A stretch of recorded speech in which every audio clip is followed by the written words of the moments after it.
আসসালামু আলাইকুম ওয়া রাহমাতুল্লাহি ওয়া বারাকাতুহু। আলহামদুলিল্লাহ ওয়াসসালাতু ওয়াসসালামু আলা মান লা নাবিয়্যা বা'দা। 628 খ্রিস্টাব্দে আল্লাহ রাসূল খাইবার যুদ্ধে আসেন 7ম হিজরিতে।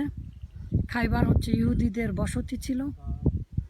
এই ইহুদিদের বসতিতে প্রায় 20,000 ইহুদি ছিল। আল্লাহ রাসূল মাত্র 1400 সাহাবী নিয়ে আল্লাহ তাআলার পক্ষ থেকে সুসংবাদ প্রাপ্ত হয়ে খাইবার এর দিকে অগ্রসর হন। অনেক কাহিনী, অনেক বড় ইতিহাস, কিন্তু কেই সেই দুর্গ যেগুলো আল্লাহ রাসূল জয় করেছিলেন, দুর্গগুলো আসলে অনেক কত উঁচু, এখান থেকে পড়ে গেলে নিশ্চিত মৃত্যু। এইরকম পাহাড়ি দুর্গগুলো আল্লাহ রাসূল কেমন দুঃসাহস এবং ইমানি শক্তি নিয়ে আল্লাহ তাআলার পথে বের হয়েছিলেন। সাহাবিগুলো 20,000 ইহুদি জাতির সাথে আল্লাহ রাসূল লড়েছিলেন। এই পাহাড়গুলো শুধু এই সময় এরকম ভয়ে উঠলাম যে গা হাত পা এখনও কাঁপছে, কণ্ঠ এখনও স্থমিত হয়নি, প্রকম্পিত হচ্ছে। আর তৎকালীন সময়ে কেমন ঈমান হলে এরকম পাহাড়ি দুর্গগুলো জয় করা যায়। আল্লাহ রাসূল সাহাবীদেরকে নিয়ে আসলেন এবং রাতে বললেন যে এমন একজন ব্যক্তির কাছে তরবারি দেওয়া হবে যার মাধ্যমে আল্লাহ বিজয় দান করবেন। সকলেই মনে করলো আমাকে দেওয়া হবে, কিন্তু পরিশেষে আলী রাদিয়াল্লাহু তাআলা আনহুর কথা আল্লাহ রাসূল জিজ্ঞাসা করলেন। তার চোখ উঠেছিল, তার চোখে কষ্ট পেয়েছিলেন, চোখ ওঠা যেটাকে বলা হয়, চোখ উঠেছিল। পরবর্তীতে আল্লাহ রাসূল তাকে ডাক দিলেন এবং আল্লাহ রাসূলের থুতু মোবারক লাগিয়ে দিলেন তার চোখে, আলী রাদিয়াল্লাহু তাআলা আনহুর চোখে। সেই সময় আলী রাদিয়াল্লাহু তাআলা আনহু জয় করেছিলেন আর এমন ব্যক্তিকে মেরেছিলেন। এই দুর্গগুলোর মধ্যে প্রধান যে দুর্গ ছিল তার নাম হচ্ছে নাইম দুর্গ। এই নাইম দুর্গের প্রধান সেনাপতি নাম হচ্ছে মারহাব, যার বিষয়ে আরব কবিতাগুলো এখনও আছে প্রসিদ্ধ। 1000 যোদ্ধার সমপরিমাণ শক্তি রাখতেন সেই মারহাব দ্বন্দ্বযুদ্ধে আলী রাদিয়াল্লাহু তাআলা আনহু, যেই আলী হায়দার নাম রেখেছে আমার মা, অর্থাৎ আমি আলী বাঘ বলে এক কোপে ধরাশায়ী করেছিলেন। আলী রাদিয়াল্লাহু তাআলা আনহু তাকে জাহান্নামের পথে পাঠিয়েছিল। সম্মানিত ভাইরা, ইহুদি জাতি এই পৃথিবীর সর্বনিকৃষ্ট জাতি, কেননা তারা চক্রান্তকারী এবং তারা মানুষের অনিষ্টকারী। আজও পর্যন্ত যুগে যুগে এটা বহুভাবে প্রমাণিত হয়েছে। তৎকালীন সময়ে পাহাড়ের উপরে কুয়া দেখতে পাচ্ছি, এই কুয়া থেকে নিশ্চয় পানি পান করা হতো, ভরাট করে দেওয়া হচ্ছে। দেখেন দুর্গগুলোর পাশে বাড়ি কিভাবে ভগ্ন মনোরথ নিয়ে বাড়িগুলো আজও পড়ে আছে।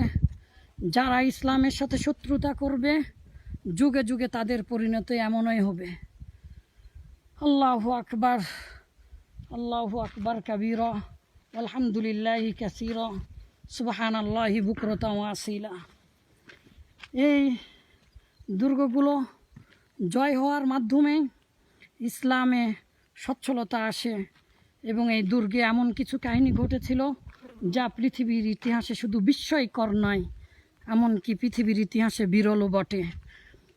পৃথিবীর ইতিহাসে এমন কিছু কাহিনী আছে যা মানুষের হৃদয়কে ব্যথিত করে, কিন্তু ইসলামের এমন কিছু কাহিনী এই খাইবারে ঘটেছিল মানুষের হৃদয়কে শুধু ব্যথিতই করে না, মানুষের হৃদয়কে এই বলতে বাধ্য করে যে ইসলামই সর্বশ্রেষ্ঠ ধর্ম এই পৃথিবীতে।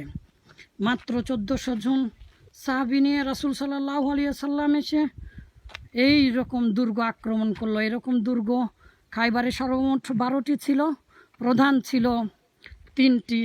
আমি আশা করছি যদিও বা নির্দিষ্ট করে কোথাও লেখা নাই, ওই যে দূরে দেখছেন এই দুর্গগুলো, সর্বমোট প্রধান এই 3টি দুর্গ ছিল। এবং এই দুর্গগুলোর প্রথমটার নাম হচ্ছে নাইম। এই নাইম দুর্গ জয় হয় আলী রাদিয়াল্লাহু তাআলা আনহুর মাধ্যমে। অতঃপর পরবর্তীতে আবার আরেকটি দুর্গ জয় করা হয়। সেই দুর্গ জয় করার মাধ্যমে মুসলমানদের হাতে আসে। এর আগে অনেক খাদ্য আসে, অনেক কিছু আছে, মিনজানিক আসে। এইরকম একের পর এক প্রায় 7টি-8টি দুর্গ জয় করেছিলেন ইহুদিদের কাছ থেকে। ইহুদি জাতি এখানে আখড়া গেড়েছিল ইসলামকে ধ্বংস করার জন্য, আল্লাহ রাসূলকে হত্যা করার জন্য। দেখেছেন পাহাড়ের উপরে কেমন করে তারা দুর্গ তৈরি করেছিল এবং এগুলোতে বসবাস করত। আল্লাহ রাসূল এক দুর্গ অনেক দিন ধরে অবরোধ করে আছেন। সম্ভবত এটাই সেই দুর্গ, যে দুর্গে আল্লাহ রাসূল মিনজানিক কামান ব্যবহার করেছিলেন, পাথর নিক্ষেপ করেছিলেন। এত বড় পাহাড়ে উঠলাম, দেখেন পাহাড়ের উপরে বাড়ি, কেমন করে তারা ইহুদি জাতি ধ্বংসই শুধু করেনি, ইসলামকে ধ্বংস করার শুধু চেষ্টা করেনি, ইসলামের সূচনা লগ্ন থেকেই তারা বিরুদ্ধাচরণ করেছে। এবং এই হুদায়বিয়ার সন্ধির আগে খন্দকের যুদ্ধে ইত্যাদি যুদ্ধে তারা যথেষ্ট ষড়যন্ত্র করেছিল। পাহাড়ের উপরে দেখুন কেমন করে তারা বসবাস করত। আল্লাহ রাসূলকে পরামর্শ দিলেও যে তারা পানির জন্য নিচে নামবে, তখন পানির জন্য তারা পানির পথ আটকে দেওয়া হয়েছিল। পানির জন্য তারা নিচে নামতে বাধ্য হয় এবং আল্লাহ রাসূলের কাছে সন্ধি করেন। সম্মানিত ভাইরা, এই বিষয়গুলি কতটাই আশ্চর্যজনক, একটু না দেখলে বুঝতে পারবেন না। আমরা জামিয়া থেকে, ভার্সিটি থেকে এখানে এসেছি, ভার্সিটি থেকে এগুলো দেখার জন্য এসেছি অনেক ছাত্র ভাইদেরকে নিয়ে। ওঠাগুলো ভীষণ রিস্ক। আল্লাহ আপনি আমাকে রক্ষা করুন। জুতা মোজা পরে এগুলোতে ওঠা, দেখুন কিভাবে উঠলাম পাহাড়ের উপরে। সুবহানাল্লাহ বিহামদিহি, সুবহানাল্লাহিল আযীম। আল্লাহ রাসূল এই জায়গাতে কয়েকটি কাহিনী ঘটেছিল, তার মধ্যে সর্বশ্রেষ্ঠ যেগুলো, আল্লাহ রাসূল একের পর এক দুর্গ জয় করছিলেন, গনিমত লাভ করছিলেন।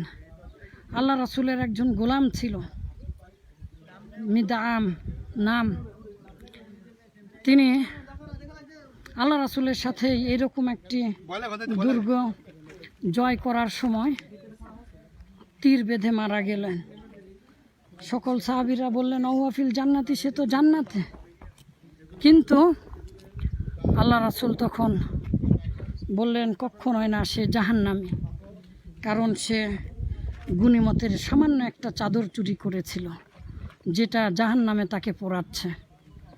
একবারও চিন্তা করেছেন ইসলাম সকলের জন্য সমান? এই যে ধন সম্পদ লাভ করেছিল, এত কিছু আল্লাহ তাআলাই যেটা বলেছেন, সেখান থেকে আল্লাহ রাসূলের ভাগ ছিল মাত্র একটি। আল্লাহ রাসূল সামান্য বিন্দু পরিমাণও বেশি পাননি। ইসলাম কত শান্তির ধর্ম, একবার লক্ষ্য করুন, একবার চিন্তা করার চেষ্টা করুন। মিদআম সাহাবী আল্লাহ রাসূলের খেদমত করার পরেও, আল্লাহ রাসূলের সাথে যুদ্ধ করার পরেও জান্নাতে যেতে পারল না। ঠিক এরকম একজন আরব্য বেদুইন বরকি গরু চড়াতো, উট চড়াতো। সেই বেদুইন এসে আল্লাহ রাসূলকে বললেন, ইয়া রাসূলুল্লাহ, আমি যুদ্ধ করতে চাই, শহীদ হতে চাই। আল্লাহ রাসূল দোয়া করলেন। পরিশেষে এমন যুদ্ধে মারা গেলেন। বিভিন্ন হাদিসে এসেছে লাম ইউসাল্লি সাজদাতান কত্তু, যে ইসলাম গ্রহণ করার পরে তিনি একটা সিজদাও পর্যন্ত দেননি। তবে অন্যান্য সহিহ হাদিসে আছে যে আল্লাহ রাসূল নিজেই সাক্ষী দিয়েছেন আল্লাহ তাআলার কাছে, এবং সে জান্নাতি। সুবহানাল্লাহ। সুবহানাল্লাহ বিহামদিহি সুবহানাল্লাহিল আযীম। আসসালামু আলাইকুম ওয়া রাহমাতুল্লাহি ওয়া বারাকাতুহু। ইসলামটা শুধুমাত্র ইমানের বলেই বলিয়ান হয়ে সমস্ত পৃথিবীব্যাপী ছড়িয়ে পড়েছে, এটা তার উৎকৃষ্ট নিদর্শন। আল্লাহ আমাদের সবাইকে ইমানের বলে বলিয়ান হওয়ার তৌফিক দান করুন। আসসালামু আলাইকুম ওয়া রাহমাতুল্লাহ।